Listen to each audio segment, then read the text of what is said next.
Did you have an encounter with God and turn from following this path of witchcraft? And then, Yes. okay, so how did God enter the picture and pull you out of that and then make you hungry to find a church?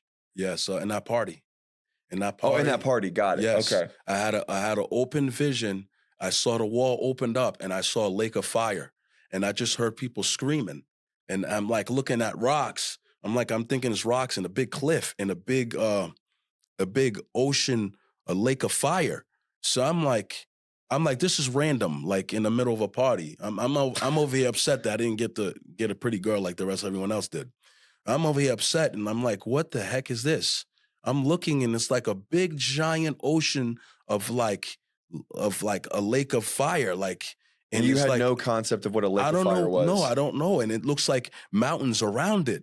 And I see like these rocks around the water and then even on the top of the cliffs.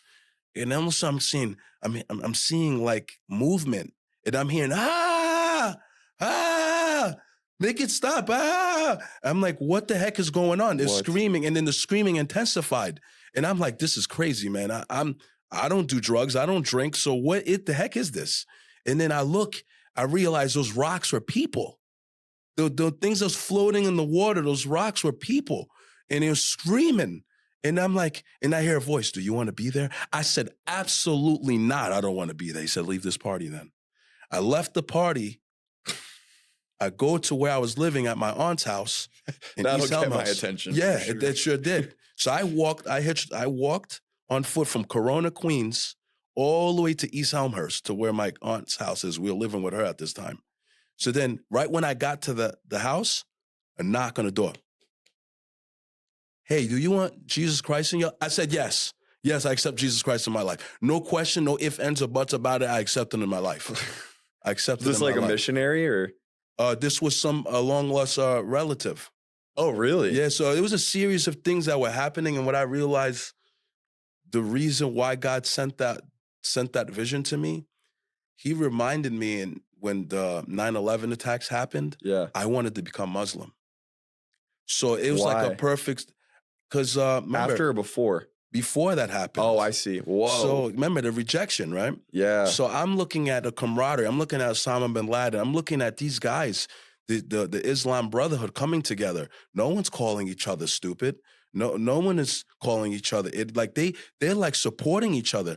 I wanted to know what that was. I don't know what it's like to have support. I don't know what it's like to say good job. I don't know what it's like to say, yo, good job, man. You know? And I was like, wow, this is what it is. I didn't receive this in the Catholic Church. This is my experience. Everyone have their own experience, but this is what I'm like, wow, so I'm convinced I'm gonna be a Muslim. So this is like weeks later, this all came together in a perfect storm for me to have this vision to not become a believer now in Christ. Oh my gosh. Yeah. All right. Dude, wow. Okay. The Lord's not very subtle with you. He's going all in and getting your attention. So you come to Jesus, but I think to your own admission, you still got undealt with altars in your life. So you're saved, you're a citizen of heaven. Yeah. But there's still going to be cycles of dysfunction that will manifest if you don't take care of them. Exactly. Hence you finding a church that you said was an African church that ended up being no bueno, right? That was like later on after I got saved. Okay, so kind of fill in the gaps between that and then that point. I went to a great church in Manhattan, right off Martin Luther King Boulevard, right by the Apollo. It was called United Pentecostal Church. And I just saw all nations, Chinese, I saw Asian, Japanese, African, German, all cultures, Puerto Rican, worshiping God together. I was like, oh my God, this is a dream. Wow, that's awesome. Know? So I'm going to this church for a couple years, but then what happened is I moved. My mom just picked up and moved from where we were living in Queens, and we just picked up and moved to Ronkonkoma. And then years gone by, I backslid again. And then 25, I picked back up the call. You know, I got clean. You know, I was going through some struggles there too. Like you said, those altars, you know, going through struggles with, you know, being accepted and the the world does have a way of accepting you and saying, hey, smoke this, hey, drink this, you know. So that failure of activity, because you see, the enemy got me with this move, and there was no church like that. And that's a long distance from Ronkonkoma to Manhattan. So I didn't have no car and stuff like that. But when I rededicated my life and I got married to my wife, we came across this church, you know, and we already had a relationship with God, but, you know, a family member referred them, and it's like, okay. And then the person said some accurate stuff. So it made me really, really believe this is God.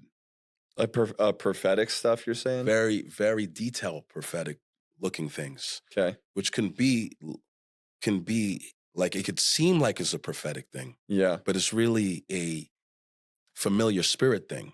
We don't know that at first. If you enjoyed that clip and you want to watch another video like it, you can just click right over here. Or if you want to see my other channel, Directed Life, full-length interviews and really deep conversations, you can click over here.